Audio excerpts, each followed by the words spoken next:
देखिए, राजस्थान में भारतीय जनता पार्टी मजबूत सरकार बनाने जा रही है।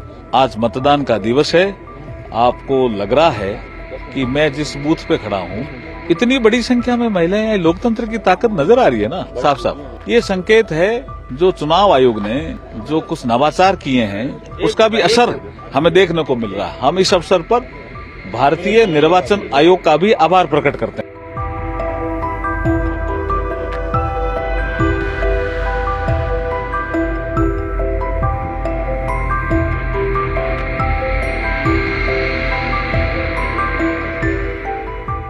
स्वार्थ की राजनीति का सबसे भद्दा उदाहरण पिछले 5 साल राजस्थान के अंदर रहा। मतलब जितना मिला था उससे खुश नहीं थे, और ज्यादा चाहिए था।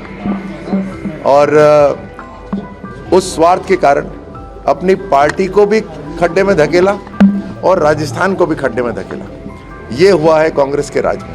क्या हमें उनकी पार्टी से कोई मतलब नहीं है, उनकी पार्टी से वैसे भी किसी को कोई उम्मीद ही नहीं है, ना दूरदृष्टि है, ना कोई संकल्प है। लेकिन हमारा सारी चिंता राजस्थान की जनता के लिए थी, जो 5 साल पिछड़ गई। और खास तौर से युवाओं के लिए 5 साल बहुत बड़े होते हैं। और देश जब आगे बढ़ता है तो उसमें राजस्थान पीछे कैसे रह सकता है। और बिना राजस्थान के देश का जो ताज है वो अगर भद्दा हो जाए तो फिर वो, इसीलिए मुझे लगता है प्रधानमंत्री मोदी जी का इस बार एक डायरेक्ट इन्वॉल्वमेंट राजस्थान के चुनावों के अंदर है कि राजस्थान को हर तरह से आगे लेकर आना है। पिछले 5 साल की भरपाई करनी है। क्या कांग्रेस कह रही है कि अंडर करंट है उनका? हाँ। कांग्रेस को 3 तारीख को पता चल जाएगा। हो सकता है कुछ को करंट भी लग जाए, लेकिन जो जन सैलाब है, जो जनता का जो भाव है, वो पूरी तरह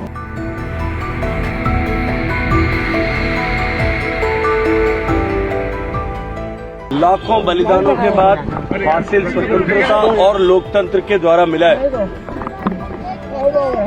5 साल के लिए हम अपने क्षेत्र का, अपने राज्य का, अपने देश का भविष्य चुनने के लिए, और 5 वर्ष पूर्व जो मतदान हमने किया था, उस मतदान के चलते जिस तरह की परिस्थितियां और हालात बनी, इन दोनों का आकलन कर हमें मतदान करना चाहिए।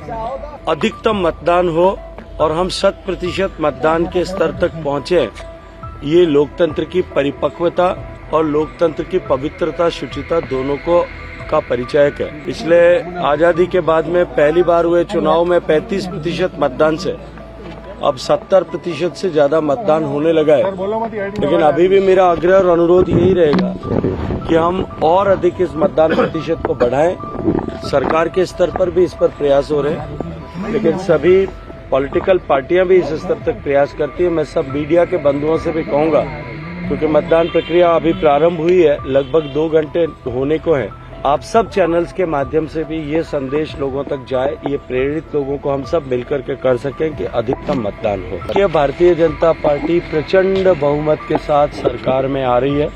जनता अब की बार मतदान करते समय जो 5 साल तक दुख, तकलीफ, कष्ट सहे, महिलाओं के साथ जो अपमान हुआ, महिलाओं के साथ जो अपराध हुए, उन एक एक अपराध का जैसे बदला ले रहे हो। जिस तरह से राजस्थान में पेपर लीक की घटनाएं हुई, जिस तरह से राजस्थान में अपराध बढ़ा, जिस तरह से राजस्थान में भ्रष्टाचार बढ़ा, इन सब विषयों को संज्ञान में रखते हुए अब की बार राज बदलने के लिए और एक नया इतिहास कायम करने के लिए राजस्थान की जनता मतदान करने वाली है।